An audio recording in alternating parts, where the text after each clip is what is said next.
Alléluia, gloire à Dieu. Nous avons du plaisir ce matin à nous réunir autour de sa parole parce que Dieu veut nous faire du bien. Alléluia. Parce que Dieu est un Dieu d'amour qui se soucie de nos tracas et de nos soucis. Et ce matin, il va nous dire, restez serein en tout temps. Amen. Restez serein en tout temps. Alors, peut-être avant d'introduire le sujet, qu'est-ce que être serein? Être serein, c'est rester calme et inamovible dans les épreuves, sous la pression d'événements inattendus ou attendus, sous la pression des attaques de l'adversaire. Parce que, en tant que disciple, je ne dis pas chrétien, mais disciple, l'adversaire rôde toujours et ces attaques ne manquent jamais. Donc, être serein, ça veut dire rester la tête hors de l'eau. Le contraire d'être serein, c'est être agité, se laisser dominer par les émotions négatives, la panique, la colère aussi qui peut venir, qui perdure, le manque de prise de recul dès que la pression augmente ou dès que notre sécurité est mise à mal, par exemple au niveau des finances ou de la sécurité physique dans un quartier et toutes ces choses. Donc, il y a des personnes qui résistent mieux à la pression que d'autres. Les émotifs, c'est plus dur parce qu'on a le cœur qui fait tout de suite et puis on veut tout de suite une solution, mais c'est pas comme ça que ça doit se passer. Il faut pouvoir se poser. Ceux qui sont trop cérébrales analysent trop les choses. Bref, l'homme est ce qu'il est. Et la chose qu'on peut dire, c'est est-ce que la sérénité est quelque chose de naturel? Non, la sérénité, selon Dieu, n'est pas quelque chose de naturel, c'est quelque chose de surnaturel. Et la réponse ne se trouve pas euh, dans des trucs à faire pour baisser la pression, respirer 3 fois et toutes ces choses-là, pour garder la maîtrise de soi. Parce que la maîtrise de soi, selon les hommes, eh bien, à un moment donné, elle vole en éclats et les personnes s'effondrent, même au niveau des présidents. Et si vous regardez un cas dans la Bible qui est assez extraordinaire, c'est les disciples. Les disciples étaient en sécurité avec Jésus. Tout allait bien. Ils étaient vraiment en sécurité. Mais quand ils se sont embarqués pour aller faire l'œuvre de Dieu, la tempête s'est levée. Qu'est-ce qui s'est passé? Ils ont été dans la panique la plus totale. Toute leur foi, tout ça, c'est parti d'un seul coup. D'un seul coup. D'un seul coup, c'est parti. Et nous voyons bien que là, ils ont perdu tout calme, toute sérénité. Il a fallu que Jésus se lève pour calmer la tempête, parce que vous savez, nous pouvons avoir des tempêtes dans notre cœur. Il y avait aussi un roi qu'on aime bien, c'est le roi Josaphat. Un jour, ses gardes sont venus lui dire qu'il y avait une armée énorme qui descendait des montagnes, qui venait de la plaine pour l'attaquer. Sur le moment, son cœur a fait boum boum, mais après, qu'est-ce qu'il a fait? Il est entré en contact avec Dieu tout de suite, il a posé les genoux à terre parce que ce combat-là ne pouvait pas être gagné par ses propres forces, parce qu'ils étaient 10 ou 15 fois supérieurs. Et qu'est-ce qu'il a fait? Il n'a même pas combattu, mais il a montré sa foi, il a commencé à se sanctifier et ensuite il a commencé à louer Dieu, il a mis les gens, les louangeurs et tout ça, et le Seigneur est intervenu. Vous voyez un petit peu les deux types. Avant la nouvelle naissance, ben, même Pierre, quand il était devant le danger, il ne faisait pas des choses terribles, il a quand même renié 3 fois le Seigneur. Ça, c'est le manque de sérénité. Alors, le Seigneur est bon, et Jésus, particulièrement lorsqu'il était sur cette terre, il a dit une parole extraordinaire qu'on va reprendre, qu'on connaît bien, mais ça va aujourd'hui, on va explorer comment on peut vraiment rester tranquille. Matthieu 11, 28. Matthieu 11, 28, c'est une parole vraiment connue de tout le monde. Même les débutants dans la Bible connaissent ça. Jésus a dit, venez à moi, vous tous qui êtes fatigués et chargés. Fatigués et chargés de quoi? Des attaques, fatigués des vents contraires, chargés de gros fardeaux et de toutes ces choses.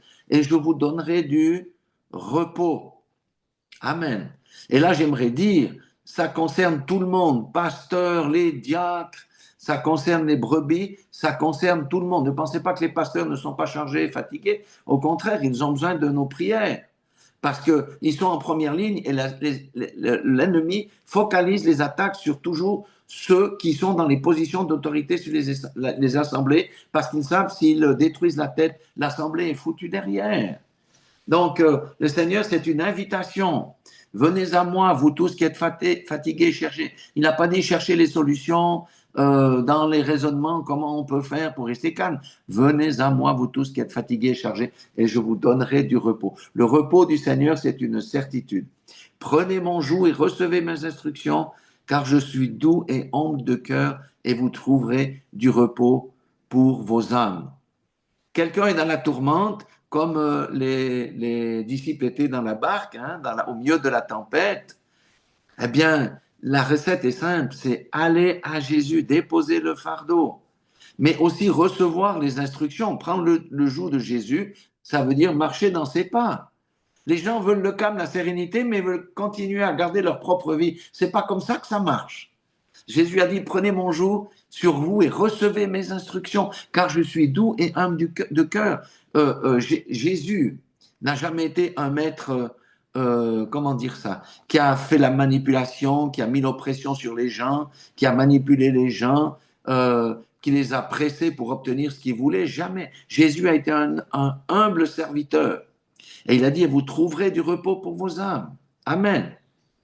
Donc ça, c'est un texte fondateur, je dirais, qui est appuyé par d'autres merveilleux textes qu'on va parcourir, pas tous, mais en tous les cas quelques-uns, pour nous dire c'est une réalité. Quand nous sommes dans la tourmente, il n'y a qu'une seule solution, c'est de courir à Jésus. Et si nous nous sommes éloignés du sentier étroit, quelle est la solution? C'est revenir à lui. C'est tout. C'est la repentance. Vous savez, la repentance, c'est un mot qui écorche les gens. Mais celui qui a l'esprit n'est pas écorché par la repentance. Parce que la repentance est un bienfait de Dieu. Si on comprend que la repentance est un bienfait de Dieu, c'est facile de revenir au Seigneur. On verra ça un peu plus loin. C'est vraiment de l'or que nous tenons en nos mains. C'est une solution qui vaut de l'or.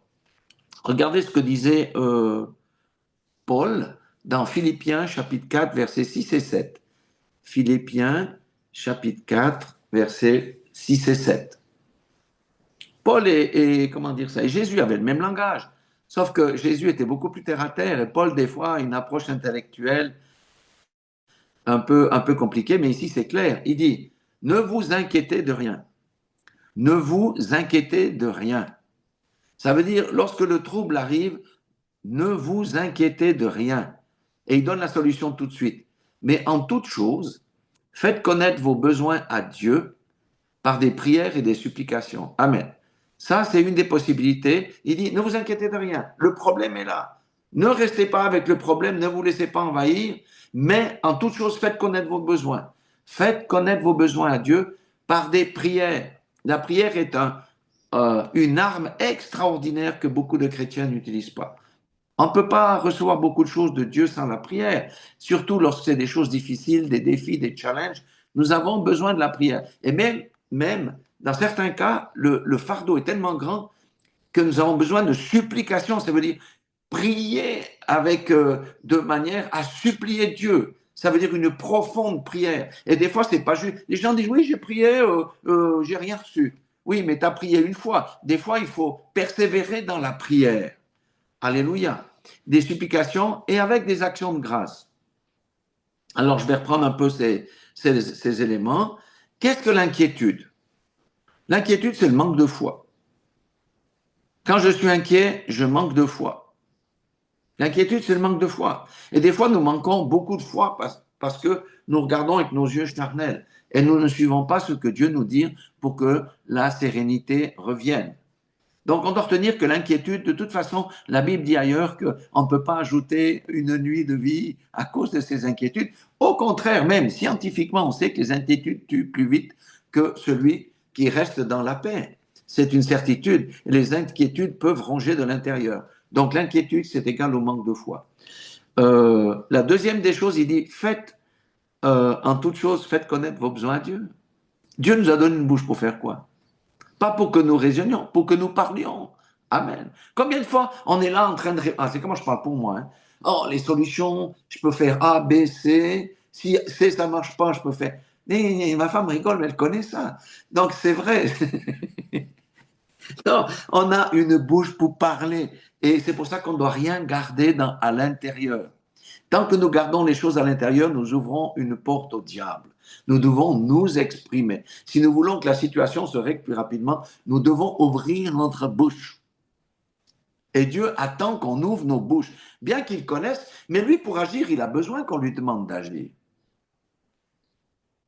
Si, si nous, on est là en train de tourner en rond avec nos solutions, il va dire, ben, je vais le laisser. Quand il sera fatigué, il va ouvrir sa bouche et je lui montrerai ma gloire. C'est ça. Et regardez, on est dans la civilisation, maintenant même chez les femmes, ça vient. On exerce les muscles, on fait le tai chi pour être musclé et avoir les plaquettes de chocolat, avoir des grands muscles. Tout ça, ça ne sert à rien du tout. On doit exercer le muscle de la prière. Et là, c'est une grande faiblesse de l'Église aujourd'hui, c'est que l'Église ne prie pas ou très peu. Il y a trop peu d'intercesseurs. On doit exercer le muscle de la prière. Faites connaître vos besoins par des prières et des supplications. Combien de fois les brebis se contentent d'aller chez le pasteur? Pasteur, prie pour moi, j'ai une prise de tête. Et le pasteur va faire des jeûnes, va prendre la prière et la personne ne fait rien de son côté. Vous croyez que ça va fonctionner comme ça? Non, ça ne va pas fonctionner comme ça. On doit exercer notre muscle de la prière. C'est vital, surtout dans les temps de la fin que nous vivons, parce qu'un homme qui prie ou une femme qui prie est un puissant guerrier. Un homme qui ne prie pas ou une femme qui ne prie pas seront balayés à la moindre des épreuves. Donc, nous devons exercer ce muscle. Puis le dernier point que l'apôtre Paul dit, avec des actions de grâce. Des fois, les gens, et des fois, nous sommes ingrats envers Dieu, parce que dès qu'on a eu la chose, on tourne le dos et puis on oublie, au lieu de le remercier. Les actions de grâce, c'est pas que financier, vous voyez ce que je veux dire, pour soutenir l'œuvre, mais c'est de la bouche. Combien de fois pendant une semaine, on peut remercier Dieu pour un bienfait? Ah Seigneur, tu as tourné la situation en ma faveur, lundi, mardi, mercredi, jusqu'à ce que vraiment ça descende dans notre cœur en disant tu es un Dieu glorieux et on peut l'adorer en faisant des actions de grâce. Action de grâce, c'est aussi quoi? Témoigner aux autres d'une situation que Dieu a réglée. Parce que le témoignage est plus puissant que les versets bibliques. Laissez-moi vous dire. Souvent, on prend la Bible pour taper sur la tête des gens avec les versets bibliques. Jésus ne nous a pas dit ça, il a dit d'être des témoins. Donc, le témoignage de ce que fait Dieu dans nos vies est hyper important. Parce que ça va servir à quelqu'un qui vit la même situation et ça va donner l'occasion aux autres à qui on partage de glorifier Dieu en disant, mais ce Dieu est vraiment magnifique. Et puis, regardez le verset 7, et la paix de Dieu qui surpasse toute intelligence gardera vos cœurs et vos pensées en Jésus-Christ. Je répète ça, c'est très important. Et la paix de Dieu qui surpasse toute intelligence gardera vos cœurs et vos pensées en Jésus. Amen. Pourquoi il dit ça? Parce que nous sommes dans la guerre des pensées, mon frère, ma sœur. Nous sommes assaillis de pensées. Les scientifiques ont fait des études. Chacun d'entre nous, en moyenne, on a 70 000 pensées par jour qui nous traversent l'esprit. Est-ce qu'il y a des pensées neutres qui ne sont ni bien ni mal? Il y a des pensées qui sont honorables, mais il y a aussi des pensées qui ne sont pas honorables. D'accord? Donc, qu'est-ce qu'on cherche à avoir? C'est d'avoir les pensées de Christ dans nos cœurs. Pourquoi? Que tout ce qui est déshonorable ou déshonorant, je ne sais pas comment on peut dire ça, ou que Dieu n'agrée pas, ne doivent pas entrer dans nos cœurs. Et vous voyez, quand on s'approche de Dieu, on fait connaître nos besoins par des prières, des supplications, avec les remerciements au Seigneur. Le Seigneur dit que j'ai compris ton inquiétude, je t'envoie la paix. La paix que tu reçois, elle peut venir tout de suite ou quelques heures après ou même le lendemain, mais elle vient et elle va garder vos cœurs et vos pensées. Pourquoi? Parce que quand on est dans l'épreuve, on a tendance à avoir des pensées négatives. Et même pire, des fois, on les verbalise à haute voix. Et on sait très bien que ce qu'on prononce peut être une arme que Satan va utiliser contre nous. Oh, jamais je vais me sortir de cette situation, c'est impossible. Qu'est-ce que le diable va dire? Eh, cette situation est trop grande pour toi, tu ne peux pas t'en sortir. Parce que toi-même, tu es en accord avec le diable. Si nous avons les pensées de Christ, c'est toujours les pensées de victoire dans l'épreuve. C'est toujours les pensées. C'est ça qu'il dit. Gardera vos cœurs et vos pensées en Jésus-Christ. Jésus est celui qui a calmé la tempête avec les disciples. Il va calmer, parce qu'il est le même hier, aujourd'hui, éternellement, et que son esprit réside en nous. Il va calmer la tempête de ta vie. Prononce que ta tempête va s'arrêter. Prononce que ta tempête va se calmer. Ne te laisse pas avoir. C'est le discours qu'on doit avoir, le discours du victorieux. Pas dans Ah Seigneur, encore une épreuve de plus. Non, gardons nos pensées et nos cœurs. Et c'est difficile parce que on est assailli toute la journée par des pensées. Le diable, c'est par là qu'il entre aussi, parce que lorsque les pensées descendent dans le cœur, il y a une, une semence qui se fait. Et si on arrose cette semence par nos inquiétudes, elle va grandir et on peut tomber dans une dépression. Donc il y a la guerre des pensées, ça veut dire ne rien laisser entrer, ni la peur, ni l'inquiétude, ni la négativité, etc.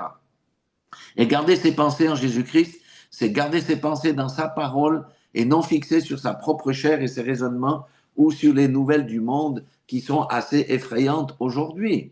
Si on est concentré sur la Bible, on est moins effrayé que si on est concentré sur les nouvelles négatives. Car quelles sont les nouvelles positives aujourd'hui que le monde nous donne? C'est uniquement pour nous effrayer. Donc nous ne sommes pas du monde. Nous gardons nos pensées, notre calme en Jésus-Christ et dans sa parole. Alléluia. Et, et regardez aussi Hébreux 4, versets 14 à 16. Ça, c'est très intéressant aussi, cette parole de Hébreux 4, 14 à 16.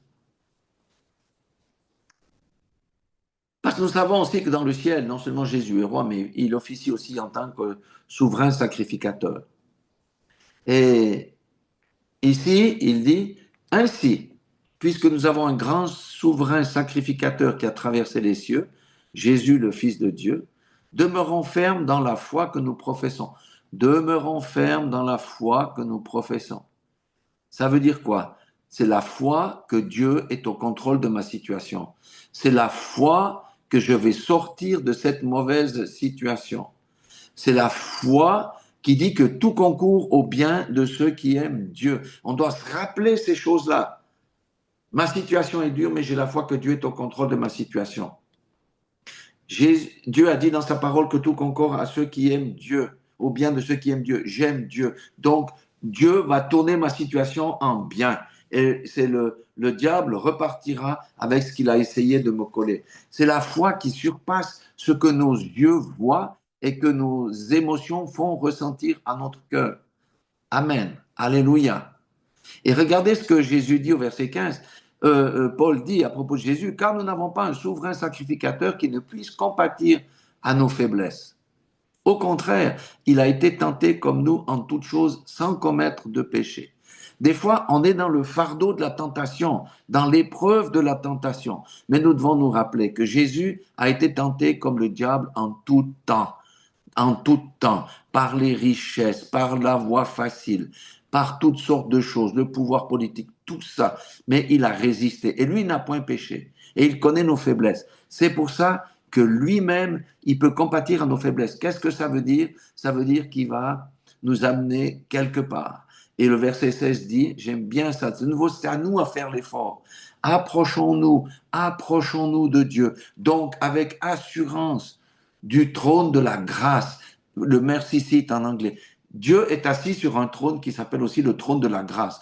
Pourquoi on va au trône de la grâce? Afin d'obtenir miséricorde et de trouver grâce et faveur pour être secouru dans nos besoins. De nouveau, vous voyez comment Dieu est bon, il nous donne les solutions, mais nous tardons à entrer dans les solutions de Dieu et nous cherchons plutôt par nos raisonnements, notre éducation, les séminaires qu'on a suivis, la solution par nos propres besoins. Non, la force n'est pas en nous.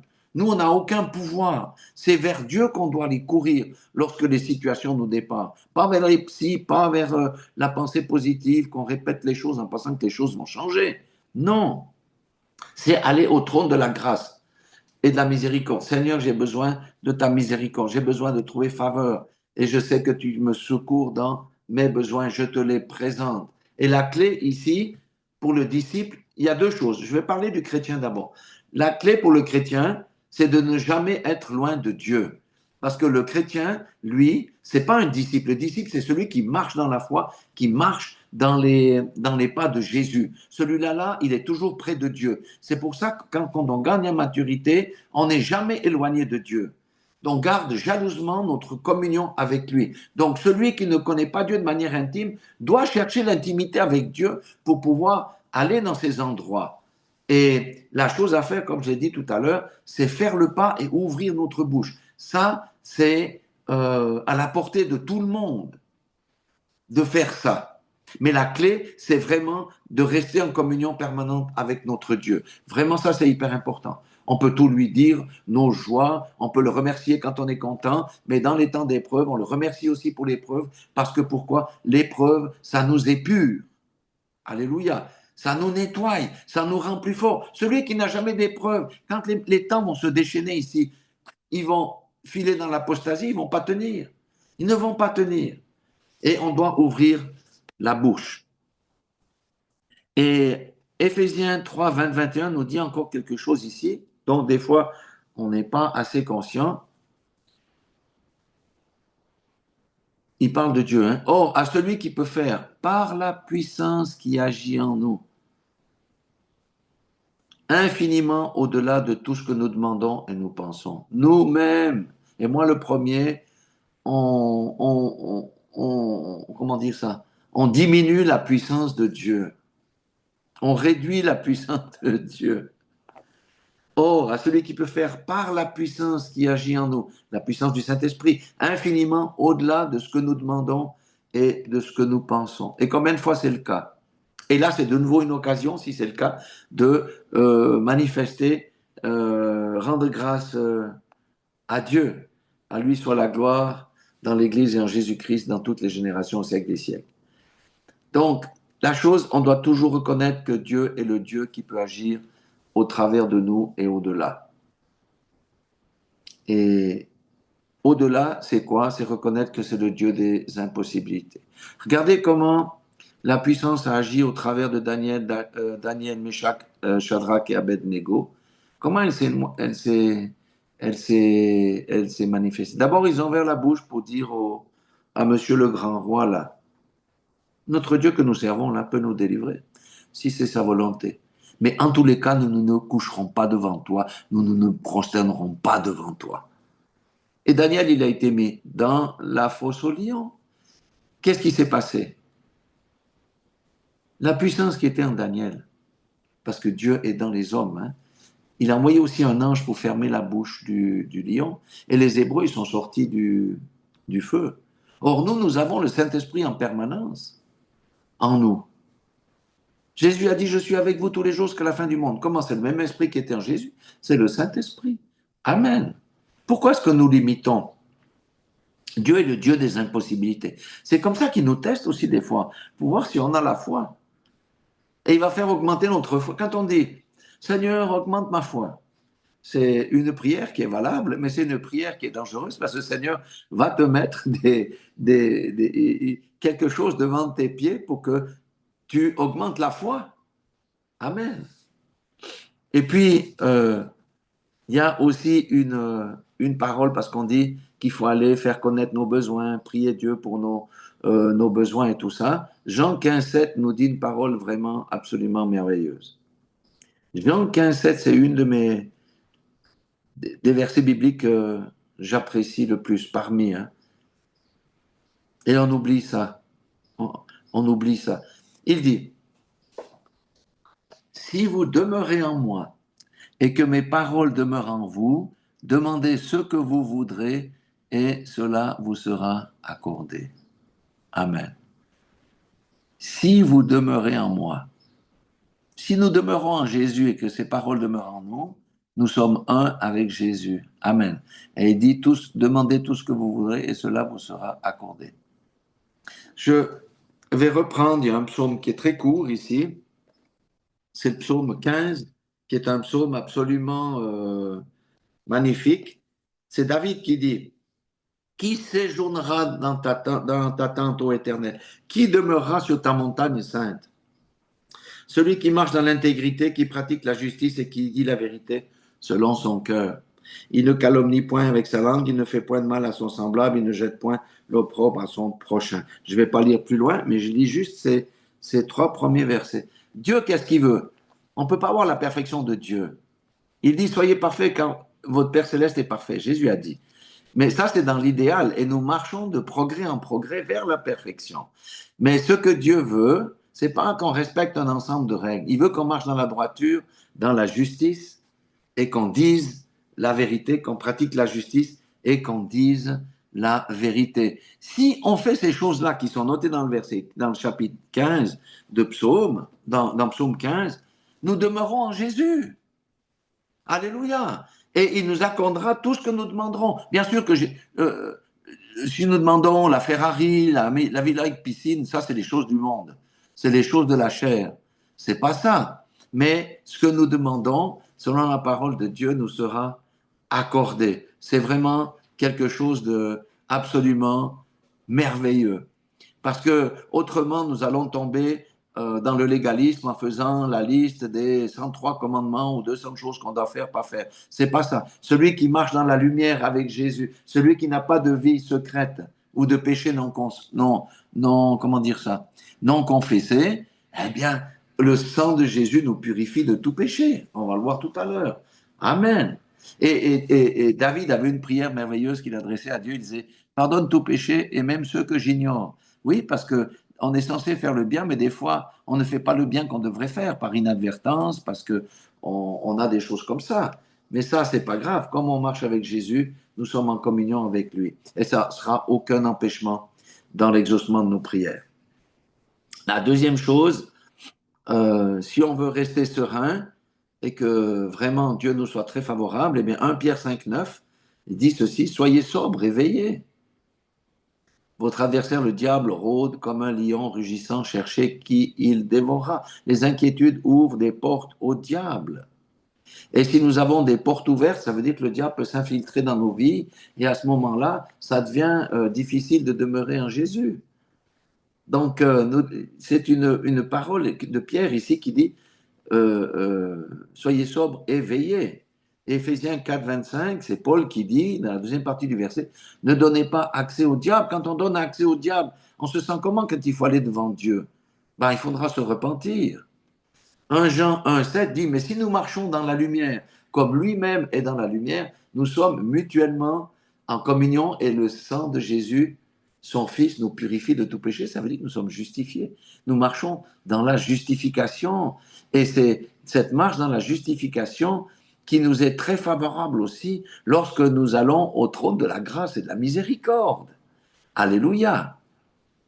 Alléluia. Alors on a vu que dans un premier temps, il faut aller vers Dieu, il faut faire connaître nos besoins, il faut adresser des prières, des supplications, etc. Mais nous devons aussi comprendre une chose importante, c'est que parfois Dieu nous répond immédiatement. Moi, j'ai eu la paix des fois dans des situations instantanément après la prière, la paix est venue dans mon cœur. Et puis des fois, 3-4 heures après ou le lendemain, mais la paix de Dieu vient toujours, vient toujours. Cependant, des fois, c'est le choix de Dieu de nous répondre immédiatement ou pas. Mais ce que j'ai remarqué, lorsque je ne reçois pas la paix tout de suite, le Seigneur va me donner quelque chose, montrer quelque chose qui va monter ma foi et la paix tombe sur moi.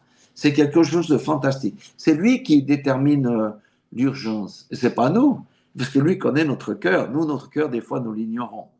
Mais en toutes circonstances, Dieu est bon, il nous donne la paix. Il donne la paix à tous ceux qui en ont besoin dans les situations urgentes et stressantes. Alléluia, gloire à Dieu. Parfois, comme je dis, nous ne recevons pas immédiatement l'exaucement de nos prières. Pourquoi? Parce que Dieu exige notre patience et notre foi. Dieu exige notre patience et notre foi. C'est un peu inconfortable. Nous avons prié.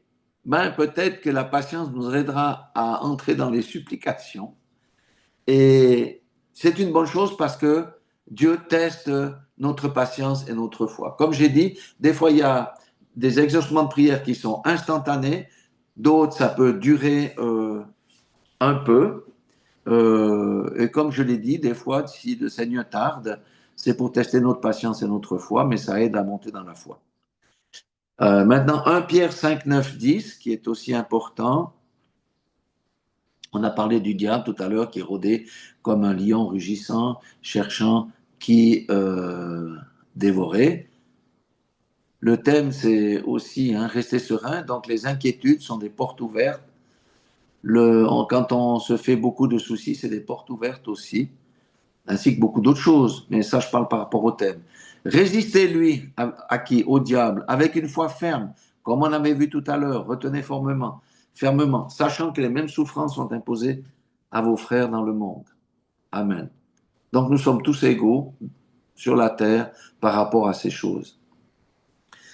Verset 10, qui est merveilleux, il dit le Dieu de toute grâce, celui où on va à son siège, à son trône de la grâce et de la miséricorde, qui vous a appelé en Jésus-Christ à sa gloire éternelle, après que vous aurez souffert un peu de temps, vous perfectionnera lui-même, vous affermira et vous fortifiera et vous rendra inébranlable. Si on est un disciple, on a forcément des souffrances, on a forcément des épreuves, on a forcément des attaques. Et le Seigneur dit ici, après avoir souffert un peu de temps, vous perfectionnera lui-même, vous affermira, vous fortifiera et vous rendra inébranlable. Ça veut dire qu'il nous conduit vers la maîtrise de soi selon Dieu et non selon les hommes, parce que notre foi aura tellement grandi que nous savons que nous sortirons du chaudron, même si ça dure un peu de temps, nous savons que nous sortirons. Maintenant, je vais dire quelque chose qui semble peut-être contredire ce qu'on a vu, mais parfois, Dieu ne répond pas comme nous le voulons. Et même, je prends l'exemple de Paul. Paul, il avait une écharpe dans la chair. Bon, les érudits disent qu'il y avait quelque chose à l'œil qui ne le rendait pas attractif. On ne sait pas exactement. Mais en tout cas, c'était quelque chose qui péjorait son aspect physique. Et il disait, non, enlève-moi ça, enlève-moi ça. Le Seigneur n'a pas enlevé, mais il lui a donné l'assurance que sa grâce lui suffisait pour poursuivre son ministère. Amen. Donc, des fois, le Seigneur ne répond pas comme on veut, mais parce qu'il a un plan derrière. Nous ne voyons qu'une petite partie du puzzle. Si on n'a pas d'épreuves et ces choses-là, comment on peut grandir dans la foi? Comment on peut être inébranlable? C'est comme si quelqu'un... Pourquoi Dieu ne donne pas les dons à tout le monde? J'entends tous les dons à tout le monde. Mais parce que l'orgueil risque de s'emparer du cœur de quelqu'un qui a tous les dons.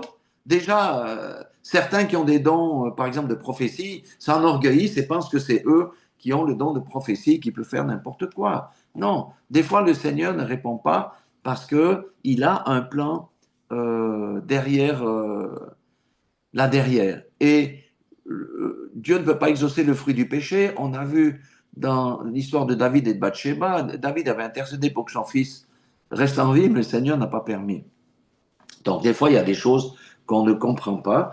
Et puis, parfois, il y a aussi des blocages dans le ciel, à l'image de Daniel, qui avait prié et jeûné pendant 21 jours. Pourquoi? La prière avait déjà été exaucée, mais il y a un combat spirituel dans le ciel parce que Satan ne voulait pas que cette prière soit exaucée. Il a essayé de retenir la prière qui descend, qui a été exaucée, au deuxième ciel. Donc, on doit comprendre des fois que c'est pas de notre faute, mais il y a un combat spirituel. C'est pour ça que des fois, il faut demander au Saint-Esprit de révéler quelle est la cause.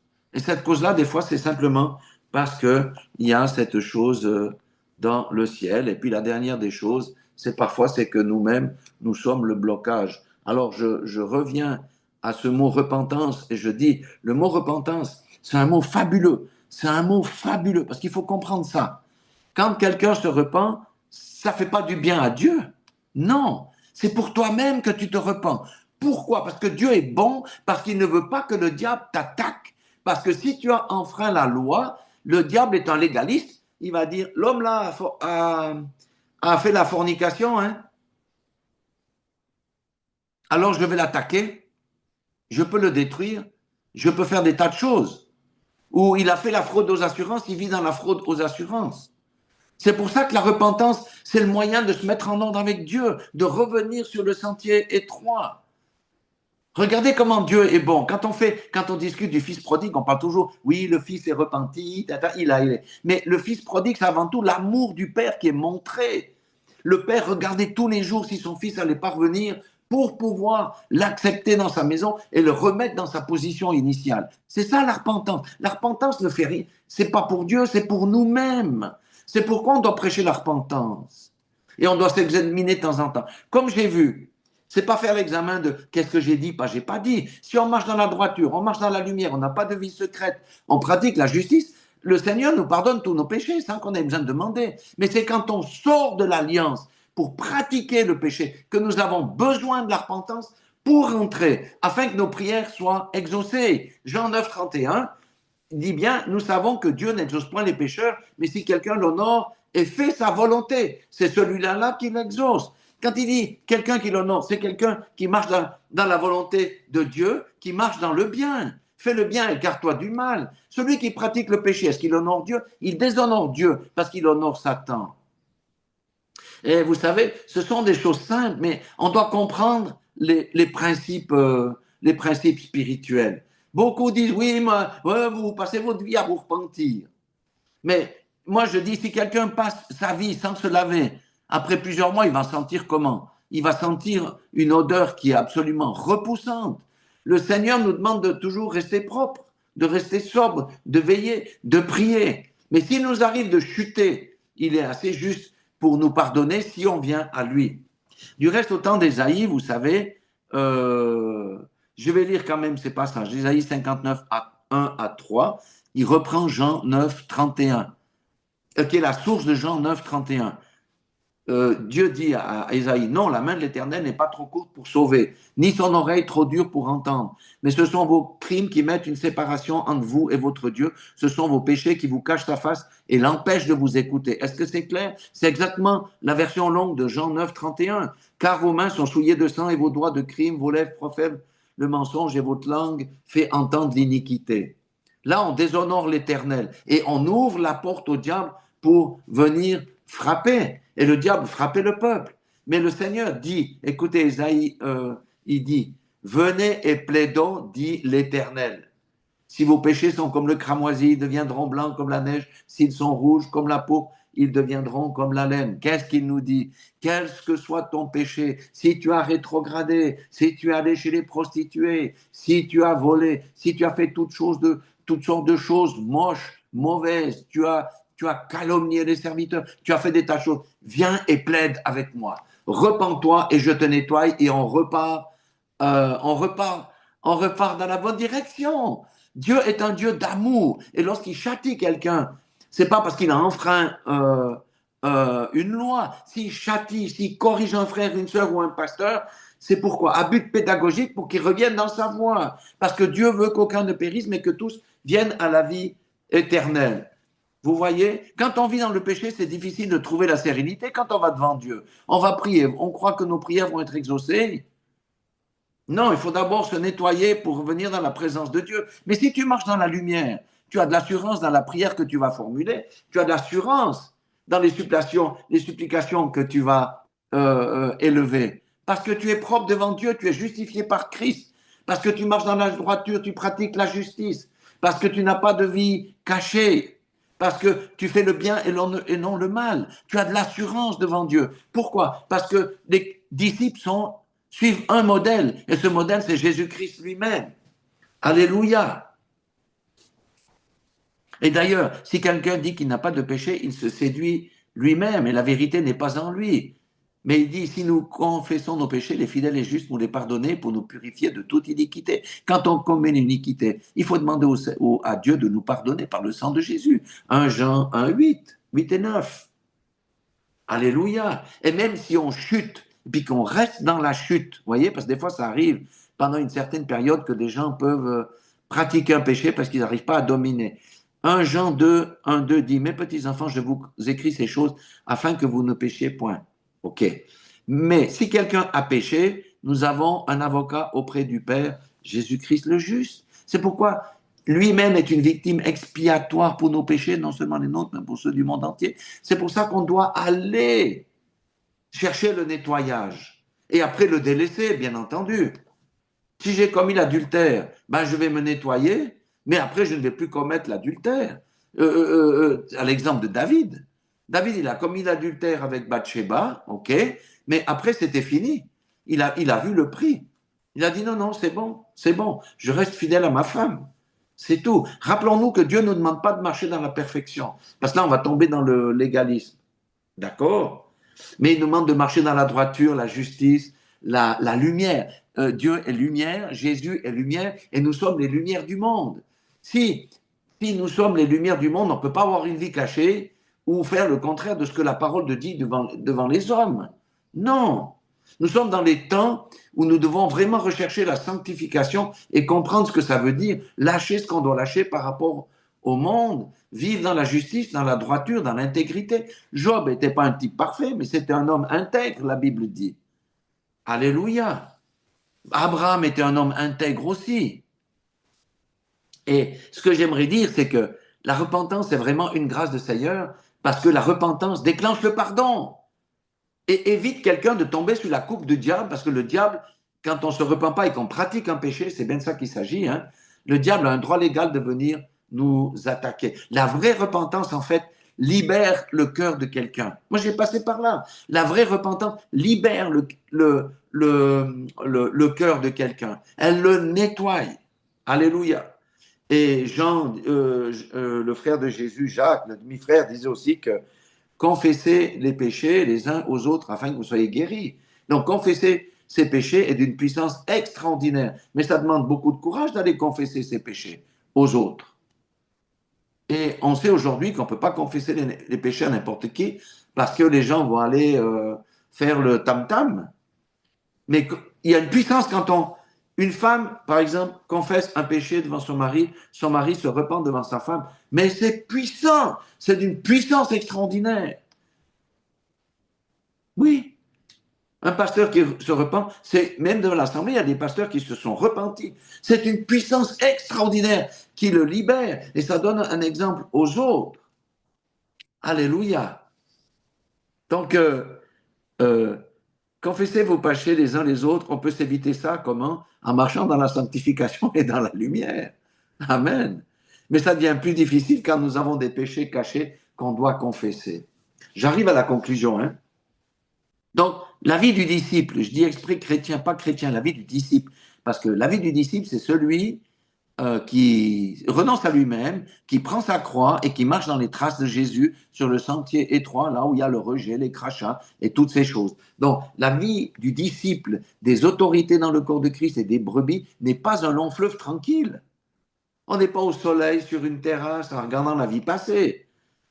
Hein? Et il semblerait même qu'on soit plus attaqué et harassé que ceux du monde ou les religieux qui appartiennent déjà à Satan. C'est ça. La marche à la suite de Christ, je le répète, c'est pas un salut facile. C'est quoi? Renoncer à soi-même, à sa propre vie, prendre sa croix et marcher dans ses pas. Ça dit tout. Qui c'est qui a dit ça? C'est Jésus. Et Jésus, c'est grâce à Jésus qu'on vit dans la grâce, mais la grâce n'est pas une licence à pécher. Mais dans tous les cas, la victoire nous est assurée, et puis la sortie du feu et l'épreuve du combat nous sont garanties. Quelles que soient les épreuves, nous sortirons vainqueurs de ces combats. Mais on doit persévérer. Et Jésus et les apôtres nous donnent des informations pour résister, comme on l'a vu, entretenir une communion personnelle avec Dieu, aller chercher celui qui peut tout dès que la situation surgit. Pas attendre 3 mois ou 2 semaines. Dès que il faut aller chez celui qui peut tout, le Dieu des impossibilités. Il faut mettre notre foi en route et proclamer notre foi. Je sortirai vainqueur de cette épreuve. Le Seigneur est plus puissant que tout. Si Jésus vit en moi, il est plus puissant que celui qui est dans le monde. Et rendre à Dieu même, grande grâce à Dieu même, en avance. Seigneur, souvent avec ma femme, on dit, Seigneur, nous te rendons déjà grâce à Dieu parce que nous savons que la chose est réalisée. Mais on ne le dit pas qu'une fois, parce qu'il faut que ce qu'on prononce, ça vienne être ancré dans notre cœur. Alléluia. Et si notre marche nous est reprochée par le Saint-Esprit, parce que c'est le Saint-Esprit qui convainc de pécher, il faut avouer et confesser, se repentir, accepter le pardon de Dieu. Parce que vous savez, une des choses les plus dures, c'est pour que la personne accepte de se pardonner. Parce que des fois, on a fait des choses tellement horribles qu'on a de la peine à se pardonner soi-même. Donc, ça veut dire qu'on est orgueilleux parce qu'on est au-dessus de Dieu qui pardonne. Non, il faut accepter de se pardonner à soi-même et puis aller sans crainte au trône de la miséricorde pour obtenir grâce et faveur. Rappelez-vous que le thème, c'était rester serein en toutes circonstances. Et on peut le faire. Et c'est plus facile si on marche déjà dans la sanctification que si on a un pied dans le monde et un pied avec Christ. Amen. Alléluia. Dieu entend ses enfants. C'est notre Père. Il est notre Père. Et lui, Jésus avait même dit, si vous demandez à votre Père un poisson, est-ce qu'il va vous donner un serpent? Mais bien sûr que non. Ah, alléluia. En tous les cas, notre Dieu est grand. Voilà ce que je voulais partager. C'est un rappel en fait, mais ça peut être d'une grande aide, même pour nous qui marchons dans la foi depuis plusieurs années, et même nous qui marchons dans la sanctification, nous avons besoin d'entendre ou de réentendre ces choses, et c'est quelque chose de très encourageant pour ceux qui ne sont pas encore sur ce chemin-là, et qu'ils sachent, à l'image du fils prodigue, que Dieu est un cœur d'amour, il a un cœur de père, mais simplement il faut revenir de lui avec un cœur contrit et repentant, revenir vers lui avec un cœur contrit et repentant, et lui va nous remettre dans la bonne position. Il n'est pas comme nous, Dieu oublie, il efface nos péchés et il les jette dans la mer de l'oubli. Lorsque le diable se lève, hein, ne faites pas comme les disciples sur la barque. Ils ont essayé de régler avec d'abord, je règle la voile, avec toute leur science. Mais finalement, ils ont dû aller chez Jésus, mais ils ont tardé. Ils ont tardé, ils ont pas été tout de suite. Alors donc, si nous sommes dans des épreuves qui sont chaudes, chaudes, chaudes, ne tardons pas, allons tout de suite au trône de la grâce et de la miséricorde, selon ce que le Seigneur nous a montré aujourd'hui. Voilà, soyez tous bénis. Dieu nous aime. Et il veut notre bien. C'est pourquoi il nous a parlé encore aujourd'hui. Soyez rassurés, il n'y a rien qui ne puisse être pardonné et il n'y a rien qui ne puisse être exaucé lorsqu'on marche en conformité avec sa parole. Que Dieu vous bénisse. Excellent dimanche. Amen.